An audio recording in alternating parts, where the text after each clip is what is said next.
जय हिंद प्यारे दोस्तों।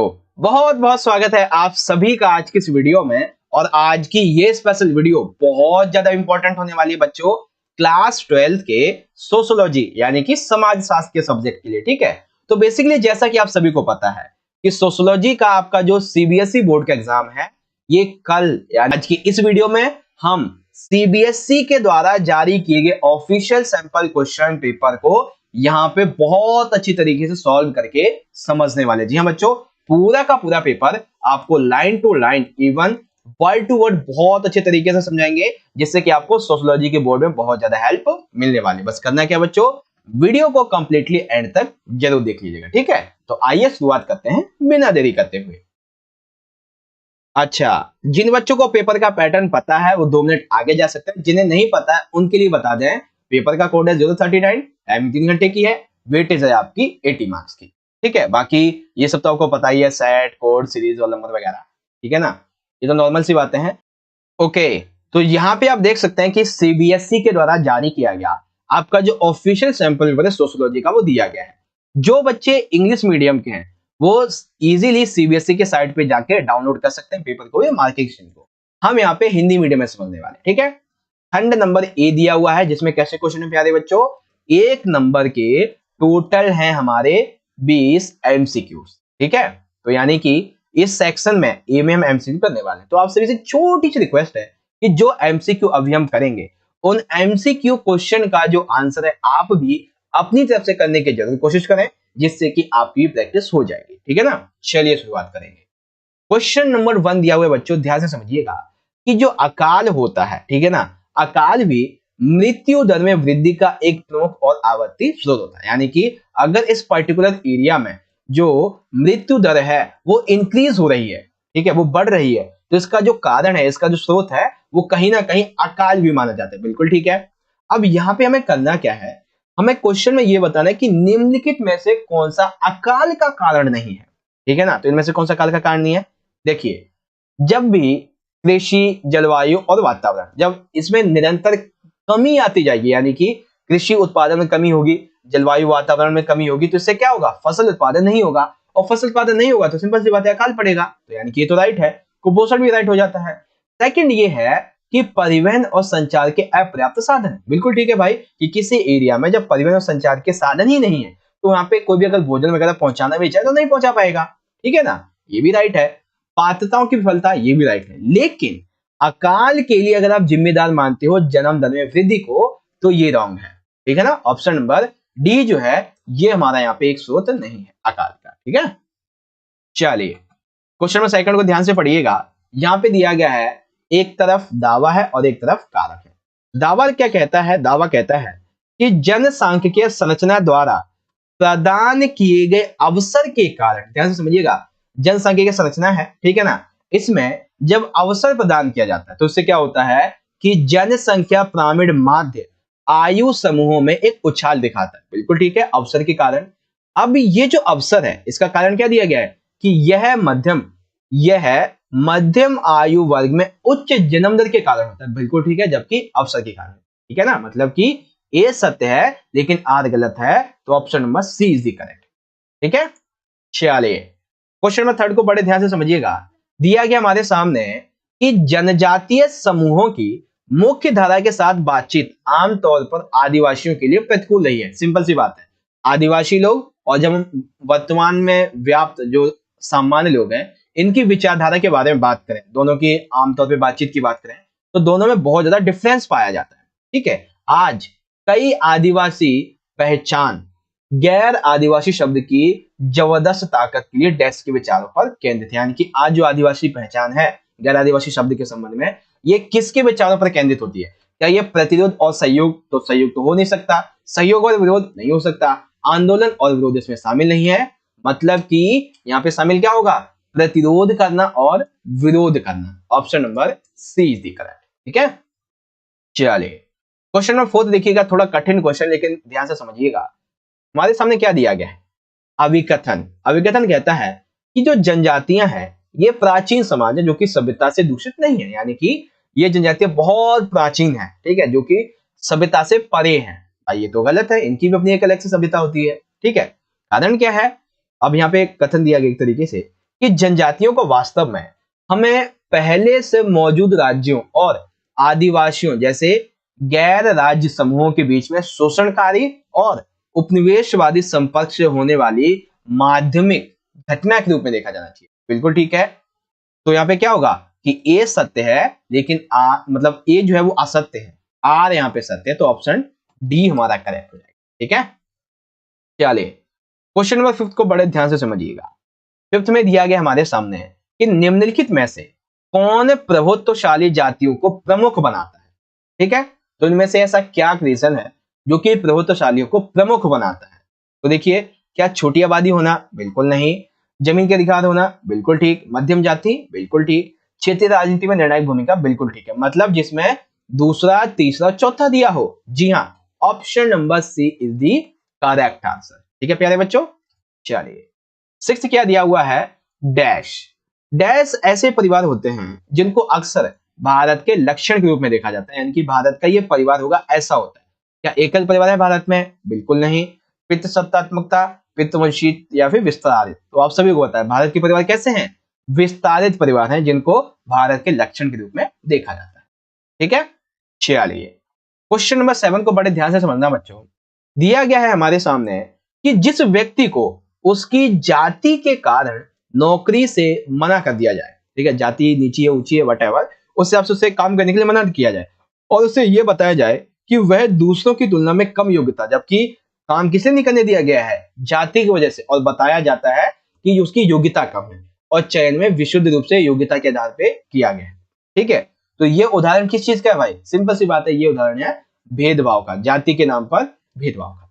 ठीक है, क्वेश्चन नंबर 8। अब यहाँ पे देखिए बड़े ध्यान से समझना। एक संपन्न परिवार का एक व्यक्ति जो है ये महंगी उच्च शिक्षा पर खर्च वहन कर सकता है। ठीक है, एक संपन्न परिवार का जो व्यक्ति बंदा है ये अपने बच्चों को अच्छी अच्छी शिक्षा दिलाने के लिए बहुत पैसा खर्च कर सकता है। ठीक है, प्रभावशाली रिश्तेदारों और दोस्तों वाला कोई व्यक्ति अच्छी सलाह, सिफारिशें या सूचनाओं तक पहुंच के माध्यम से अच्छी तनख्वाह वाली नौकरी पाने का प्रबंधन कर सकता है। यानी कि जो प्रभावशाली रिश्तेदार हैं, दोस्त वगैरह हैं, ठीक है, या कोई व्यक्ति अच्छी सलाह के माध्यम से, सिफारिशों के माध्यम से, सूचनाओं के माध्यम से अच्छी तनख्वाह वाली नौकरी प्राप्त कर सकते हैं। तो दिए गए संदर्भ में निम्नलिखित में से कौन सा सत्य है? तो यहाँ पे क्या दर्शाया गया है? 8वें में यहाँ पे दर्शाया गया है कि ये पूंजी के यहाँ पे कई रूप हैं। बिल्कुल ठीक है, पूंजी के विभिन्न रूपों को दूसरे में परिवर्तित नहीं किया जा सकता है, ये गलत है। पूंजी का अधिव्यापन के रूप में? बिल्कुल ठीक है। मतलब कि सी वाला जो है, पहला और तीसरा, ये हमारा राइट हो जाएगा। ठीक है प्यारे बच्चों, चलिए अब देखिए क्वेश्चन नंबर 9 दिया हुआ है। यहाँ पे इसे में पढ़ना है कि 2 राष्ट्र निर्माण रणनीतियों का इस्तेमाल किया गया था। ठीक है ना, तो यहाँ पे अब जब इसे पढ़ेंगे तो ध्यान से समझ जाएंगे कि आत्मसात या फिर एकीकरण की नीतियों के माध्यम से अपने नागरिकों की वफादारी और आज्ञाकारिता को सुरक्षित करने के लिए मांग की। ठीक है ना, बस यही आ जाएगा यहाँ पे कि 2 राष्ट्र निर्माण रणनीतियों का इस्तेमाल किस लिए किया गया था? आत्मसात और एकीकरण के लिए। ठीक है, तो सिंपल सा ऑप्शन नंबर ए हमारा निकल कर आ जाएगा। ओके, चलिए क्वेश्चन नंबर 10 दिया गया, बड़े ध्यान से समझिएगा कि प्रथाओं के प्रति भारत की प्रतिबद्धता को फिर से मजबूत करने में चुनौती है। दैट मीन्स प्रथाओं के प्रति भारत में जो प्रतिबद्धता है उसको मजबूत करने में चुनौती है। क्यों है? क्योंकि आजकल बहुलवाद फैल चुका है, संस्थागत आवास बन चुके हैं, लोकतांत्रिक तरीकों से संघर्ष का समाधान करना, ये सभी इसके रीजंस हैं। ठीक है ना, तो ऑप्शन नंबर डी हमारा राइट हो जाएगा। ठीक है, चलिए 11th में क्या दिया गया, बड़े ध्यान से समझिएगा बच्चों। जबकि कुछ गांव विस्तार की प्रक्रिया में पूरी तरह से लीन है, बसे हुए क्षेत्र को छोड़कर कई अन्य की भूमि का उपयोग शहरी विकास के लिए किया जाता है। बिल्कुल ठीक है। डैश शहरों की वृद्धि आसपास के गांवों पर तीसरे प्रकार के शहरी प्रभाव के लिए जिम्मेदार, यानी कि ऐसे कौन से शहर हैं जिनकी वृद्धि आसपास के गांव के तीसरे प्रकार के शहरी प्रभाव के लिए जिम्मेदार होती है। ठीक है ना, वो कौन से गांव होते हैं? सिंपल सी बात है, वो महानगर होते हैं। क्या कहलाते हैं वो? महानगर। ऑप्शन नंबर ए करेक्ट है। ठीक है, चलिए क्वेश्चन में देखते हैं 12।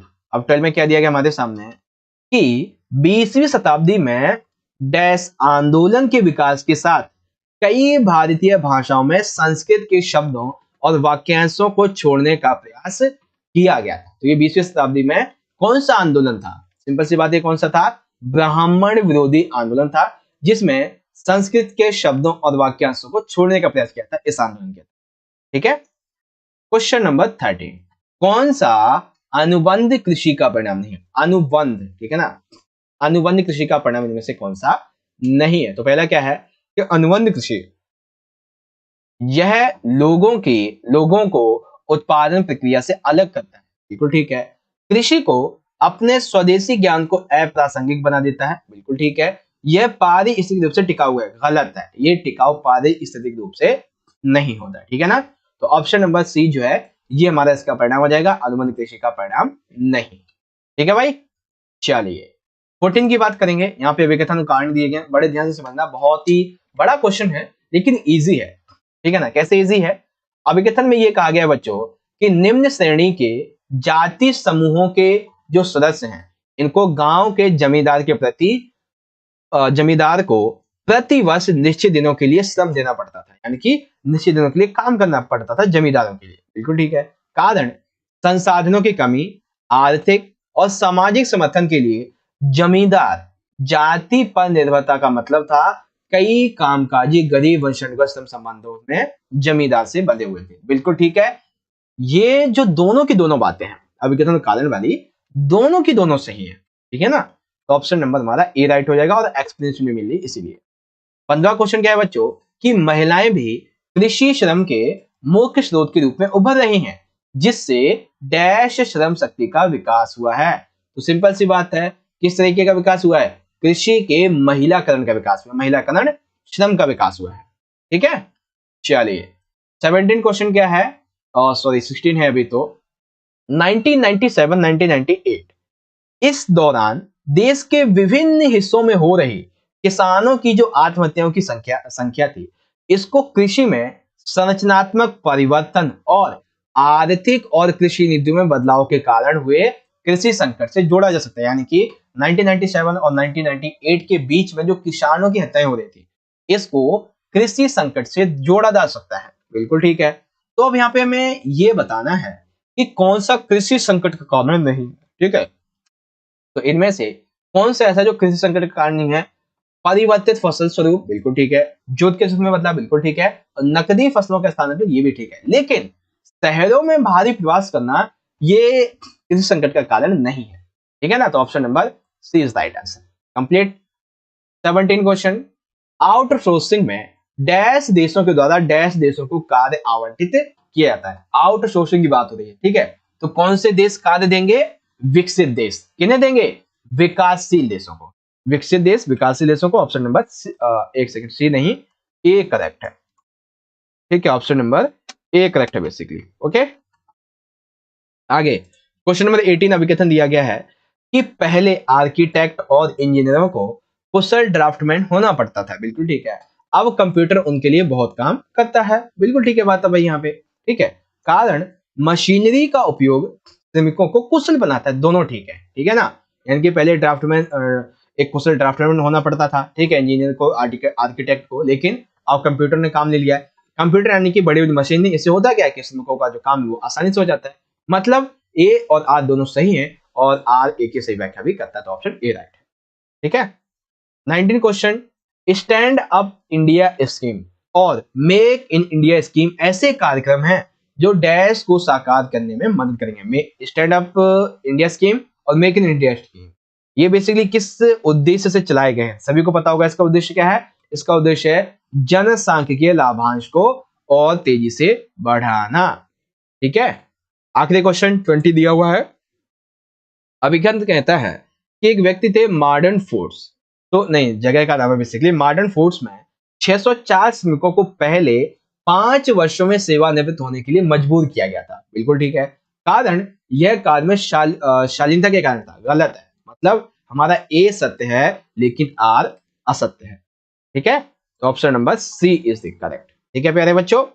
चलिए खंड नंबर आपका जो ए था, जिसमें हमने टोटल किए हैं 20 एमसीक्यू, ये आई होप आपको बहुत अच्छे तरीके से समझ में आ चुके होंगे। और एक चीज, एक पेपर मैंने कल ही अपलोड किया था आप सभी के लिए, अगर आपने वो वीडियो देखी होगी तो उसमें मैंने आपको बहुत बढ़िया बड़े क्वेश्चन और भी अच्छी तरीके से समझाए थे। जैसे कि चिपको आंदोलन के बारे में मैंने आपको पूरा का पूरा आपका कॉन्सेप्ट क्लियर किया हुआ था, ठीक है। और भी बहुत सारे क्वेश्चन थे बड़े बड़े, जैसे कि अनुपात वगैरह के बारे में आपको सारी चीजें मैंने बताई थी, ठीक है ना। तो जिन बच्चों ने कल वाली वीडियो देखी होगी उनकी तैयारी और भी अच्छी हो गई होगी, ठीक है। और भी बड़े बड़े क्वेश्चन हमने आपको करवाए थे कल की वीडियो में, जो आपके कल के पेपर के लिए बहुत ज्यादा इंपॉर्टेंट। एक बड़ा क्वेश्चन और भी मैंने आपको करवाया था, जैसे कि ये देख सकते हैं कुछ आंदोलन वगैरह चलाए गए थे, तो ये आंदोलन देख सकते हैं कब कब कौन कौन से चलाए गए थे, ठीक है ना। तो ये चीजें थी बेसिक। ओके, तो यहां से हमारा खंड नंबर भी हो जाएगा स्टार्ट, जिसमें 2 नंबर के होंगे हमारे 9 क्वेश्चन, ठीक है, जिसमें आपको 2 क्वेश्चन में चॉइस भी मिलने वाली है। ओके, तो आइए देखते हैं। तो सबसे पहला क्वेश्चन में 21 क्या दिया गया है, ध्यान से समझिएगा। क्वेश्चन में दिया गया है, एक सेकंड, हाँ देखिए, क्वेश्चन में दिया गया है कि 1911 से 1921 के दशक में भारत की जो विकास दर थी, इसका स्वरूप विभिन्न टाइप का था, कई प्रकार का था, ठीक है ना। मेनली निगेटिव स्तर में गया था। तो आपको इसके कोई 2 रीजंस बताने हैं। तो क्या होंगे 2 रीजंस, यहाँ पे आप देख सकते हैं, ये आपकी अंक योजना है, ठीक है, और ये रहे आपके आंसर्स, ठीक है। तो पहले क्वेश्चन का आंसर क्या हो जाएगा 21 का, कि 1911 और 1921 के बीच में विकास की दर रही थी नकारात्मक, जो कि कितनी थी 0.034। ऐसा हुआ क्यों था? ऐसा होने का एक सबसे बड़ा रीजन था, इस दौरान 1819 और 1918 और 1919 के दौरान इन्फ्लुएंजा नामक महामारी भारत में बहुत तेजी से फैल रही थी, ठीक है, ये रीजन था। एक दूसरा रीजन लिख देंगे कि फर्स्ट वर्ल्ड वॉर के दौरान ब्रिटेन के द्वारा बहुत सारे सैनिकों को, भारतीय सैनिकों को इस युद्ध में लड़वाया जा रहा था, तो ये भी इसका एक मेन रीजन था, ठीक है।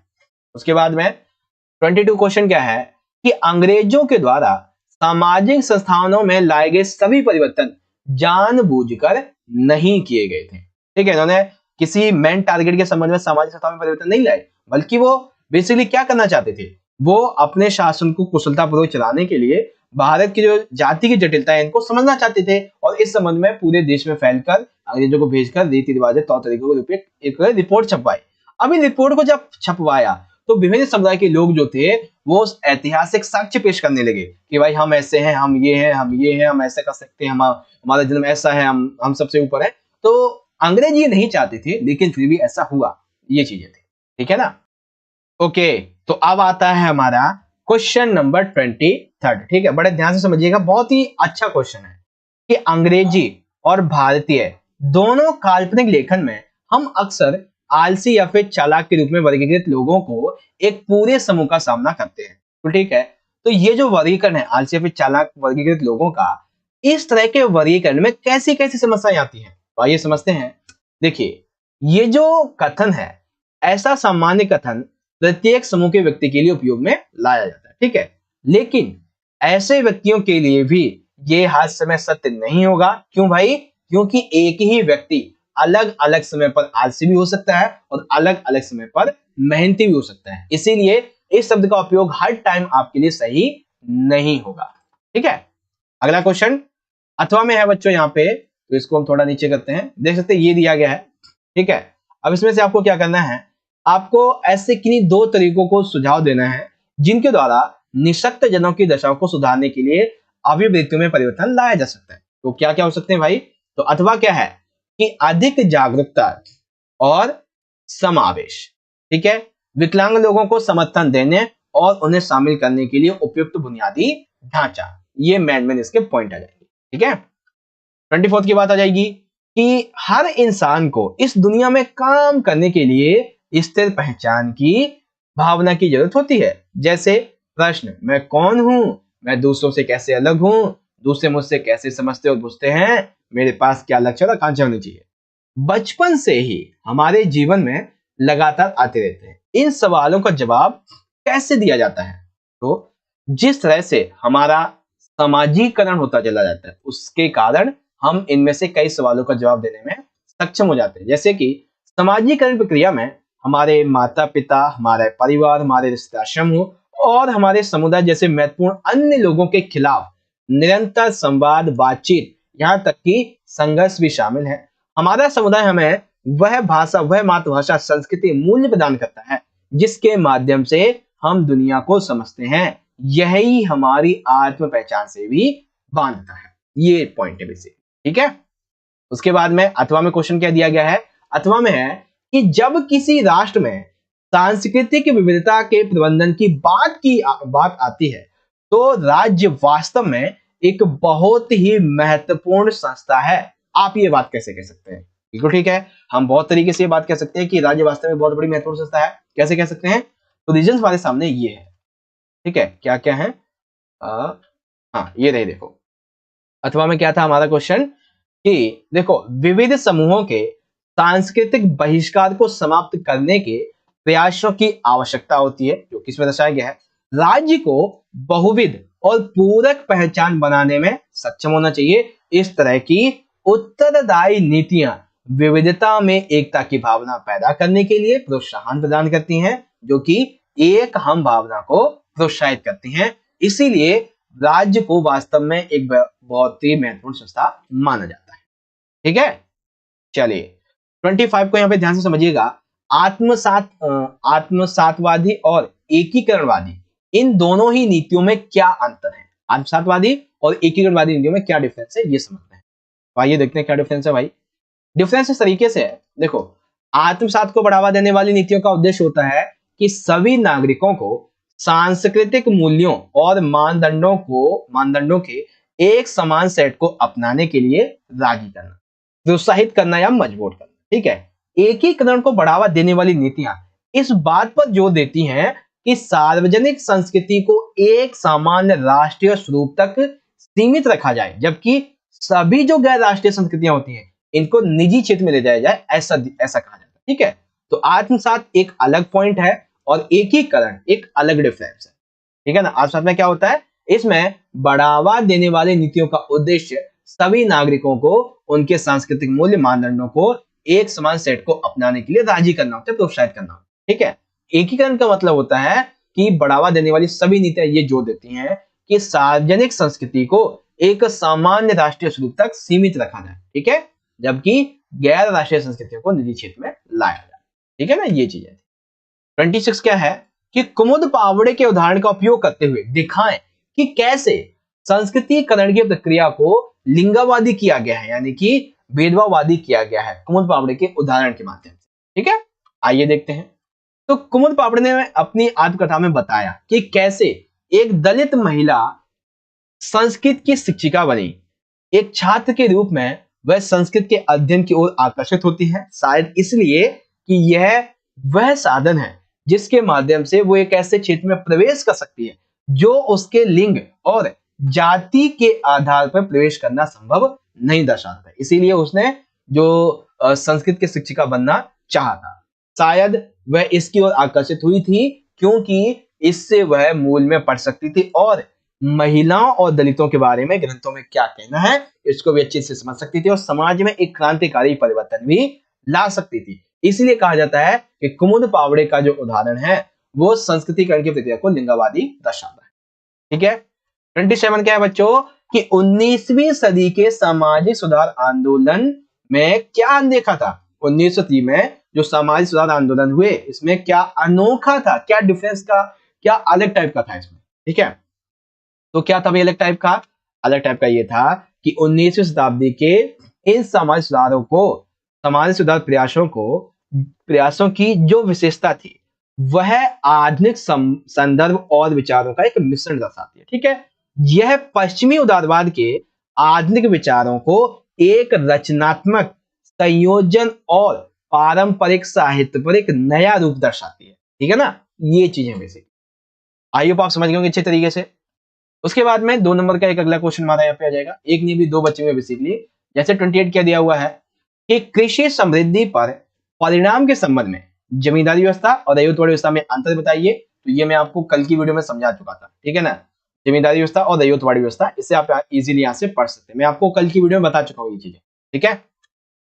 उसके बाद 29 क्या है कि बेंगलुरु, हैदराबाद, गुरुग्राम ऐसी जगहों पर जहां कई आईसीटी फर्म यानी कि कॉल सेंटर स्थित है, दुकानों रेस्टोरेंट ने भी अपने खुलने का समय बदल दिया है और देर तक खुलते हैं। तो आपको इसके रीजंस बताने, ठीक है ना, जो कि देर तक खुलते हैं। तो क्या क्या रीजन था भाई देर तक खुलने के? तो सबसे पहला है कि ओवरवर्क, ठीक है, विस्तारित कामकाजी घंटे, और एक आधा पॉइंट आ जाएगा कि वास्तविक काम का दबाव वगैरह नहीं होता, ये चीजें, ठीक है ना। तो इसी वजह से ये बहुत देर तक खुलते हैं बेसिकली, ठीक है ना। ये पॉइंट है आपके, आप इजीली इनको पढ़ सकते हैं।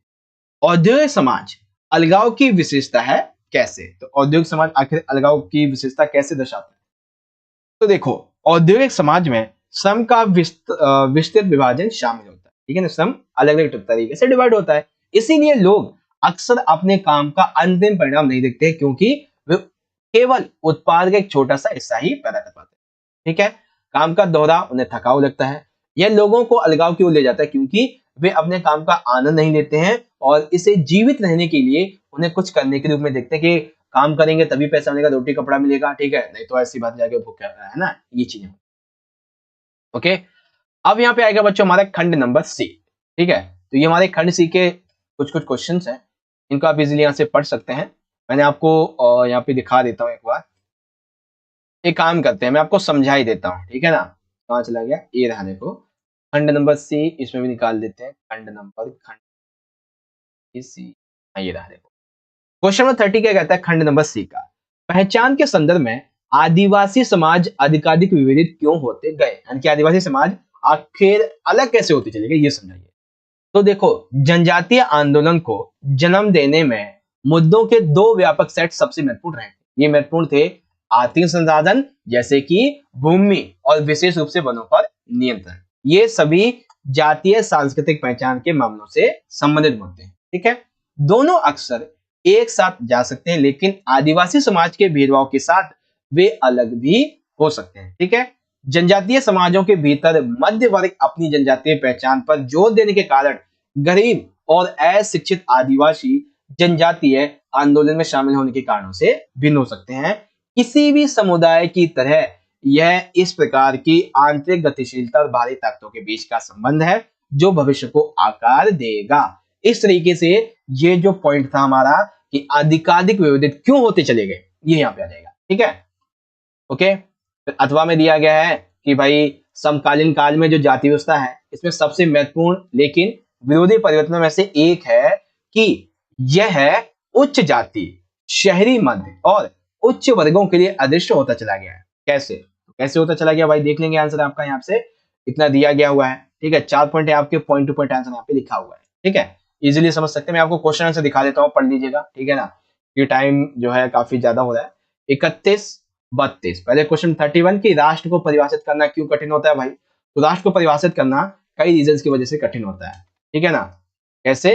क्योंकि कई बार ये अजीबो गरीबो प्रकार का यहाँ पे समुदाय होता है, इसका वर्णन करना आसान है लेकिन परिभाषित करना कठिन है। यहाँ पे धर्म, राजनीतिक बहुत सारी विशेषताएं हैं, धर्म, भाषा, जाति, क्षेत्र, संस्कृति, धर्म, सारी चीजें ये आ जाती हैं, ठीक है ना। तो इनका मानदंड, इनको परिभाषित करना ये काफी कठिन हो जाता है। इसीलिए 32 कि पूंजीवादी और उपनिवेशवाद कैसे जुड़े हुए हैं, तो ये भी आपको बहुत अच्छे तरीके से समझाया हुआ है मैंने कि पश्चिमी पूंजीवाद क्या है और जो शुरुआत वगैरह है, और उपनिवेशवाद जो है कैसे जुड़ा हुआ है, दोनों के दोनों, ठीक है, मैंने आपको बताया हुआ ऑलरेडी।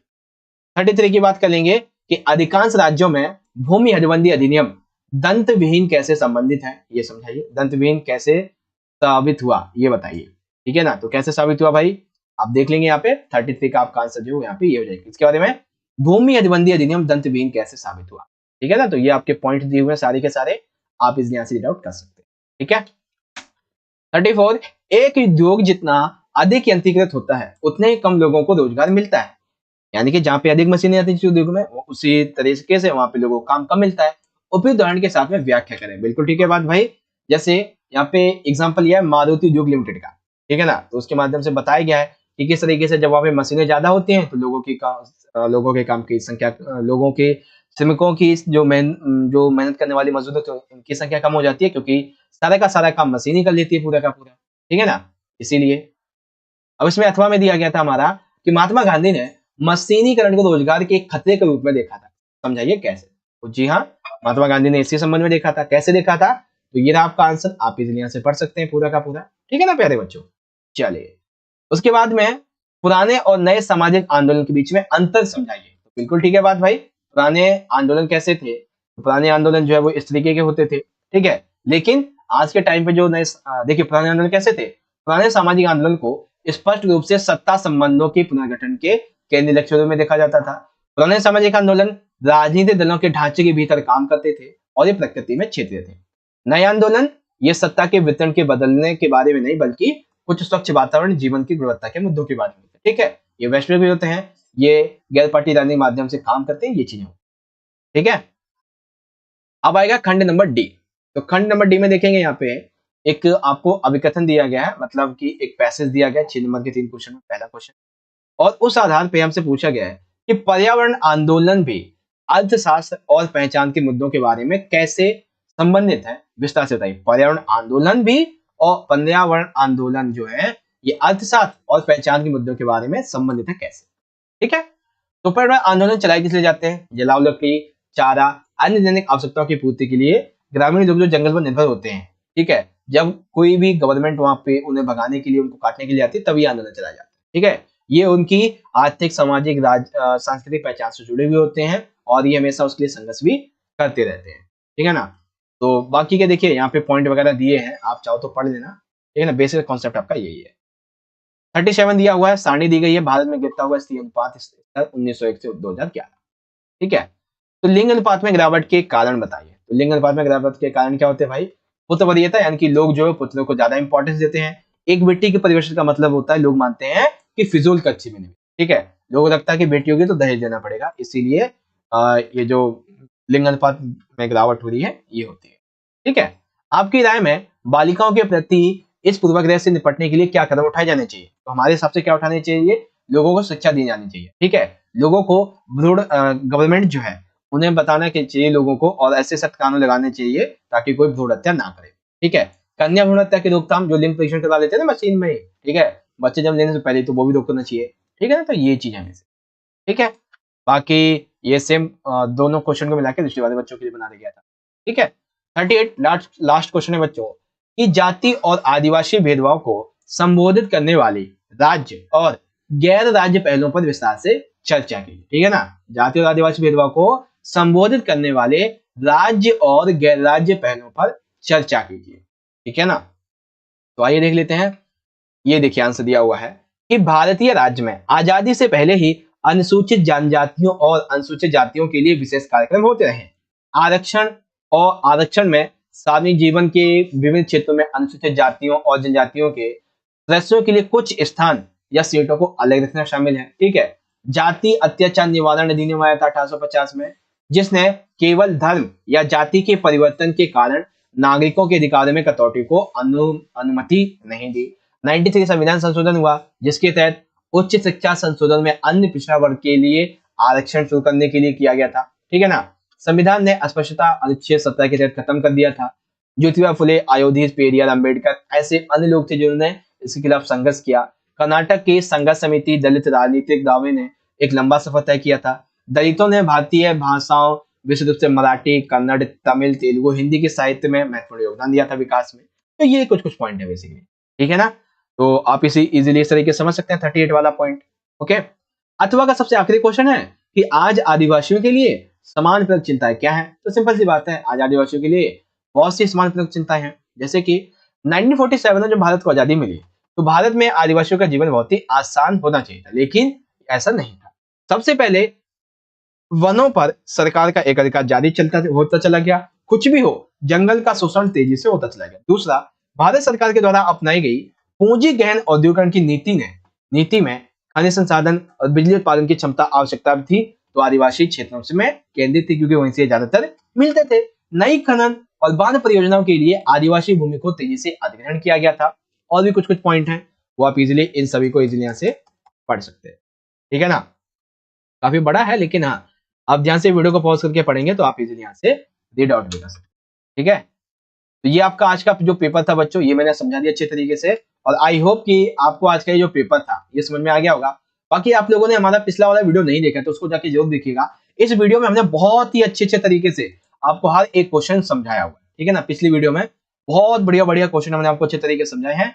जाइए उस वीडियो को देखिए और अपनी तैयारी को अंजाम दीजिए। ठीक है, बाकी आप सभी से मुलाकात करते हैं हम अपनी अगली वीडियो में। तब तक के लिए आप सभी क्या करें कि इस वीडियो को जितना हो सके लाइक कर दीजिए। ठीक है, अपने सभी दोस्तों के साथ में ज्यादा से ज्यादा शेयर कर दीजिए। मिलेंगे आपसे अगली वीडियो में, तब तक के लिए आप सभी पढ़ते रहिए और अपना अच्छे से ख्याल रखिएगा। बहुत बहुत धन्यवाद और ऑल द बेस्ट।